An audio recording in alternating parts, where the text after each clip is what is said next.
Hola nuevamente a todas y a todos. Vamos a seguir con el curso de Derecho Penal Internacional que viene un poco demorado. Y hoy nos toca hablar de dos crímenes que los vamos a concentrar en un solo video, que son los crímenes de guerra y el crimen de agresión. Vamos a empezar entonces por crímenes de guerra. La redacción de los crímenes de guerra en el Estatuto de Roma es bastante compleja. Si vamos a la historia de los crímenes de guerra, recuerden que ya había habido un intento de juzgamiento después del Tratado de Paz de Versalles. Se juzgan efectivamente en los tribunales de Nuremberg y de Tokio. También hay juzgamiento por crímenes de guerra en los tribunales de Ruanda y de Yugoslavia. Y finalmente, la definición de crímenes de guerra termina plasmándose en el artículo 8 del Estatuto de Roma.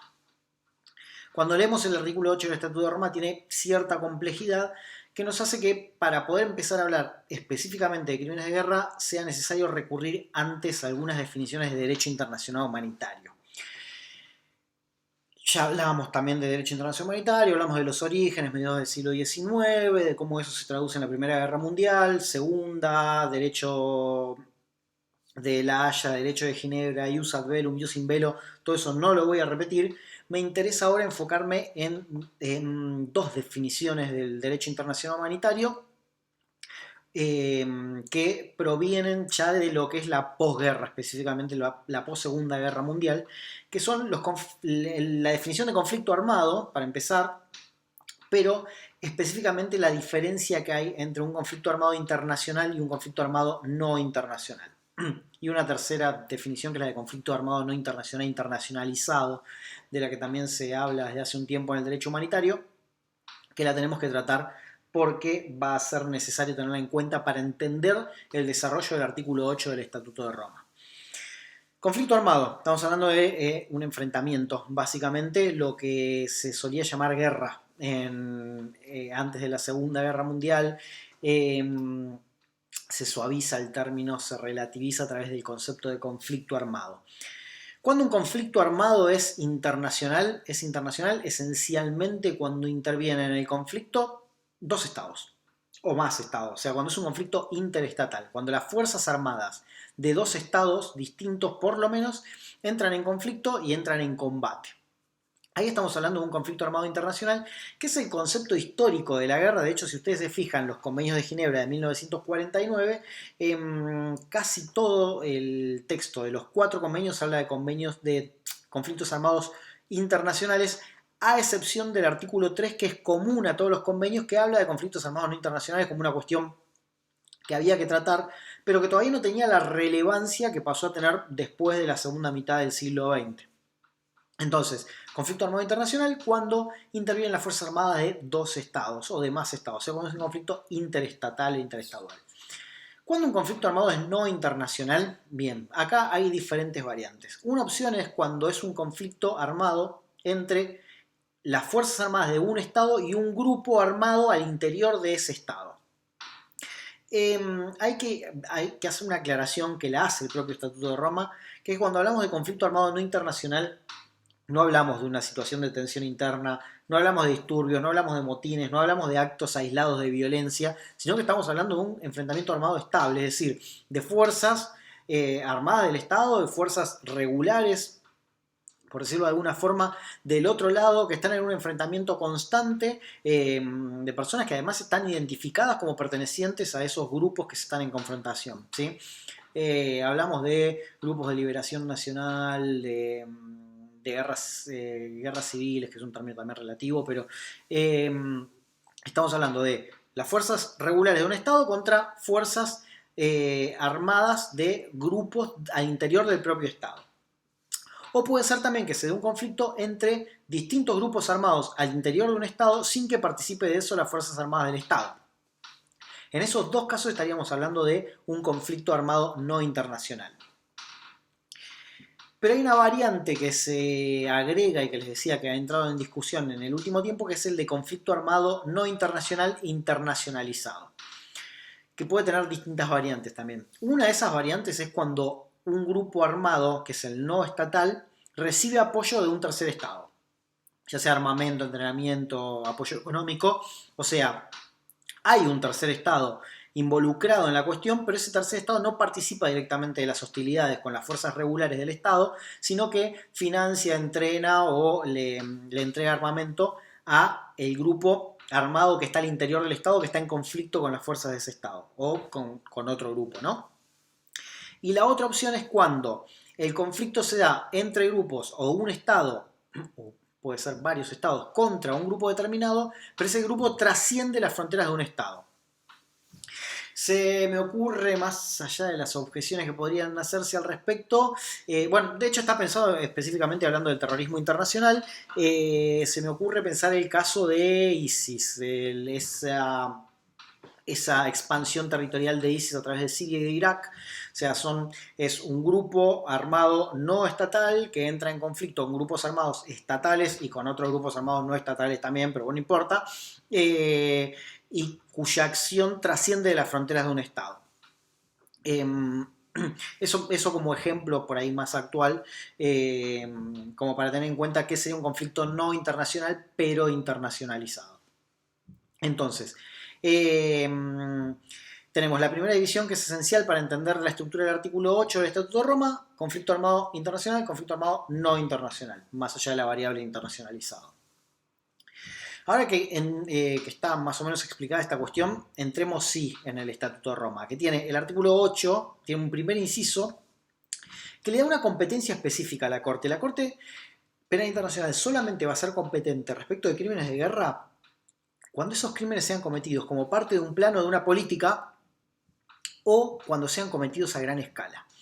Esto establece una limitación para la competencia de la Corte Penal Internacional. ¿Por qué? Porque no estamos hablando de un crimen de guerra cometido aisladamente por un soldado como cosa suya, sino como respuesta o a un plan que se viene ejecutando como método de combate, si se quiere.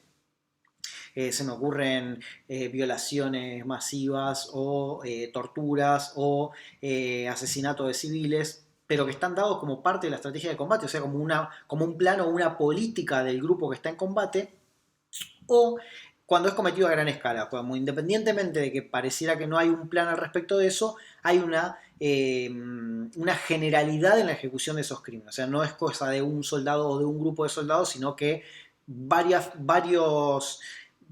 agentes del grupo que está en conflicto armado llevan a cabo la misma conducta contra muchas personas. Recordemos que si nos remitimos al carácter generalizado del crimen de lesa humanidad, podría ser generalizado por la cantidad de actos o por la cantidad de víctimas en un solo acto. Así que, para que un crimen de guerra sea competencia de la Corte Penal Internacional, vamos a necesitar o que sea parte de un plano de una política o que sea cometido a gran escala. Y ahora, ¿qué es lo que puede llegar a ser un crimen de guerra? Y acá es donde entran las distintas variables. Lo primero son algunas conductas que están detalladas en el estatuto. No me voy a poner a analizar las conductas, pueden acceder ustedes a ellas.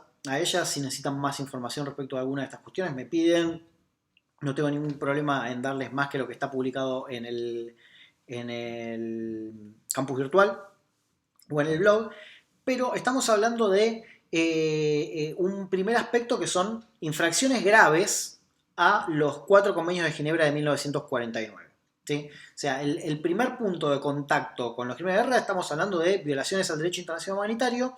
Entonces, el primer aspecto positivo, si se quiere, de los crímenes de guerra es violaciones graves a los 4 convenios de Ginebra del 49, y están enumeradas cuáles son esas violaciones graves. Segundo punto, otras violaciones a leyes y usos de los conflictos armados internacionales. No necesariamente todas las violaciones al derecho humanitario están reflejadas en los 4 convenios de Ginebra.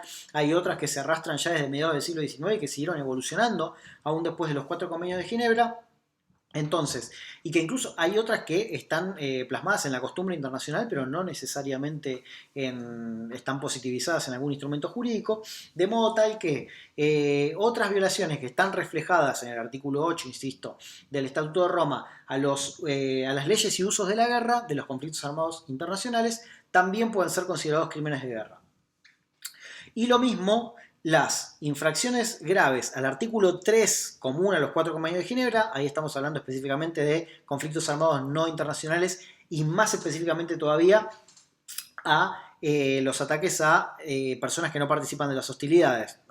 Llamamos civiles en general, pero podrían ser también personas que participaron de las hostilidades y depusieron las armas o fueron capturados o náufragos, demás. O sea, personas que ya no participan de las hostilidades y que son atacadas en el marco de un conflicto armado no internacional, bien, que son los que están regulados en el artículo 3 de los convenios de Ginebra. Y después hablamos de otras violaciones a las leyes de uso de la guerra en conflictos armados no internacionales. Entonces, dos grupos grandes: violaciones a los convenios de Ginebra, violaciones a los usos y leyes de la guerra. Y esto puede ser aplicado tanto a nivel de conflictos armados internacionales como no internacionales, si se da alguna de las conductas que están reguladas internamente dentro de cada uno de todos estos aspectos del Estatuto de Roma. Y recuerden que cuando se habla de conflicto armado no internacional, se habla de efectivamente la existencia de un conflicto armado, un conflicto estable. No estamos hablando de cuestiones esporádicas ni motines, ya lo mencioné esto. Igualmente el Estatuto se encarga de confirmarlo para que lo tengan presente cuando hablamos de crímenes de guerra, ¿bien? Por lo menos de los que son de competencia de la Corte. Fíjense que lo que está diciendo no es que si no es cometido como una política o a gran escala no sea un crimen de guerra, sino que no va a ser competencia de la Corte. Esto puede ser eventualmente juzgado en los tribunales, ya sea civiles o militares, que tuvieran competencia para hacerlo de acuerdo con la nacionalidad de los autores o con el territorio en el que se hayan cometido los crímenes. Esto ya lo vimos en las primeras clases cuando hablamos de los principios de jurisdicción espacial de la ley penal.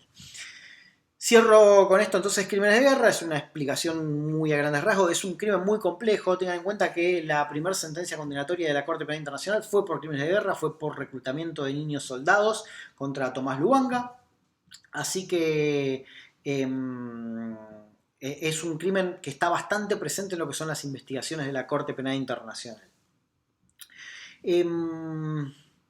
Seguimos. Crimen de agresión. Crimen de agresión tiene mucha complejidad. De hecho, vamos a empezar hablando del crimen de agresión hoy, pero después vamos a continuar hablando del crimen de agresión cuando hablemos de los requisitos para iniciar las actuaciones ante la Corte Penal Internacional, o sea, cómo se activa la competencia de la Corte Penal Internacional. Primer problema con el crimen de agresión. Cuando en 1998 se firma el Estatuto de Roma, el artículo 5 dice que la Corte va a tener competencia por genocidio, crímenes de lesa humanidad, crímenes de guerra y crimen de agresión. Si seguimos leyendo el Estatuto de Roma, no hay ninguna definición de crimen de agresión. ¿Por qué no hay ninguna definición de crimen de agresión? Esencialmente porque no se pusieron de acuerdo en cuál tenía que ser la definición, pero se comprometieron a que en algún momento lo iban a definir. Ese momento para definirlo terminó siendo en el año 2010, cuando se llevó a cabo la conferencia de Kampala. Kampala es la capital de Uganda, ahí se juntaron y terminaron decidiendo que le iban a dar un contenido a ese nombre que era el crimen de agresión, que viene heredado de lo que eran los crímenes contra la paz ya de los tribunales de Tokio y de Nuremberg. Así que después de los tribunales de Tokio y de Nuremberg, por primera vez en la historia, a partir del año 2010, volvemos a tener una definición del crimen internacional de agresión, o sea, la posibilidad de juzgar penalmente a una persona que inicie un ataque contra otro Estado. Y acá ya spoileo un poco qué es la definición esta de crimen de agresión. El crimen de agresión viene definido a partir del artículo 8 bis del Estatuto de Roma, es bis porque no estaba contemplado en la redacción original, como un acto de agresión, ahora va a venir la segunda complejidad, perpetrado por aquella persona que tiene el control o la dirección política o militar de un Estado. O sea, dos cuestiones. Tiene que existir un acto de agresión, después van a estar detallados cuáles son esos actos de agresión, pero además se requiere una cualidad específica del autor. No cualquiera puede cometer un crimen de agresión. Para poder cometer un crimen de agresión hay que tener control o dirección militar o política del Estado. Bien, solamente entonces un líder político o un líder militar del Estado podría tener responsabilidad penal por la comisión del crimen de agresión. Siempre que cometa un acto de agresión. Ahora, ¿qué es un acto de agresión? Y la historia de la definición del acto de agresión es bastante complicada porque los actos de agresión, la posibilidad de decretar que es un acto de agresión está prevista en la Carta de la ONU y es una facultad específica del Consejo de Seguridad de la ONU. Pero la Carta de la ONU no dice que es un acto de agresión Así que hubo que esperar a que la Asamblea General, a través de la resolución 3314, defina lo que es un acto de agresión, y esa definición está plasmada además en el Estatuto de Roma, dentro del artículo 8 bis, si no me equivoco es el punto 2, que dice que habrá acto de agresión cuando un Estado utilice sus Fuerzas Armadas y la actuación de las Fuerzas Armadas sea contra la soberanía, la integridad territorial o la independencia de otro Estado. O sea, solamente estamos hablando de acto de agresión cuando es entre Estados. No va a ser posible hablar de acto de agresión, de crimen de agresión, cuando se trate de un conflicto armado no internacional. ¿De acuerdo? Primera limitación, entonces. ¿Qué tenemos acá entonces? La definición de un crimen de agresión. ¿Qué es un crimen de agresión? Un acto de agresión, algunos de los actos de agresión que están señalados en el artículo 8 bis del Estatuto de Roma, que los tienen numerados ahí, también, insisto, si requieren más información la pueden solicitar, cuando es perpetrado por alguien que tiene la dirección o el control militar o político de un Estado. ¿Terminaron las complicaciones con la definición del crimen de agresión? Para nada. ¿Por qué? Porque en la misma conferencia de Kampala dijeron, bueno, esto en realidad estaría siendo un protocolo al Estatuto de Roma, con lo cual no va a ser de aplicación inmediata. La conferencia de Kampala se llevó a cabo en el año 2010 y dijeron, necesitamos establecer una serie de requisitos para que los estados se amolden, para que la Corte Penal Internacional empiece a tener competencia sobre estos requisitos. Entonces, pusieron requisitos que parecían complejos. ¿Por qué? Porque el acto de agresión en realidad pone un poco en jaque a las grandes potencias del mundo, o sea, que son las que en general deciden ataques a otros estados, porque tienen la potencia militar para hacerlo. Entonces dijeron, bueno, lo tienen que ratificar 30 estados, tiene que pasar un año de la ratificación, River tiene que llenar la cancha, o sea, pusieron un montón de requisitos que parecía que no iban a pasar nunca, pero de repente parece que pasaron y... en el año 2017, porque además había otro requisito que es que no podía entrar en vigor sin que a partir del 1 de enero de 2017 se junte la Asamblea de Estados parte de la Corte Penal Internacional y dispongan la posibilidad de que entre en vigor. Entonces, requisitos. Ratificación de 30 estados del protocolo de Kampala. Que a partir de la ratificación del estado número 30 pase un año y que después del 1 de enero del 2017 se junte la Asamblea de Estados parte y determine que la Corte va a tener competencia para empezar a intervenir. Bueno, la Asamblea de Estados parte se juntó en diciembre del año 2017 y decretaron que la Corte Penal Internacional iba a tener posibilidad de empezar a juzgar el crimen de agresión a partir del 17 de julio de 2018. Entonces, desde hace un año y medio, más casi 2 años, la Corte Penal Internacional finalmente tiene competencia específica para poder juzgar el crimen de agresión. Insisto, la posibilidad de activar la competencia de la Corte por el crimen de agresión no es nada fácil, esto lo vamos a trabajar en clases sucesivas cuando veamos cómo se activa el procedimiento, pero por lo menos tenemos una definición y por lo menos tenemos vigente esto.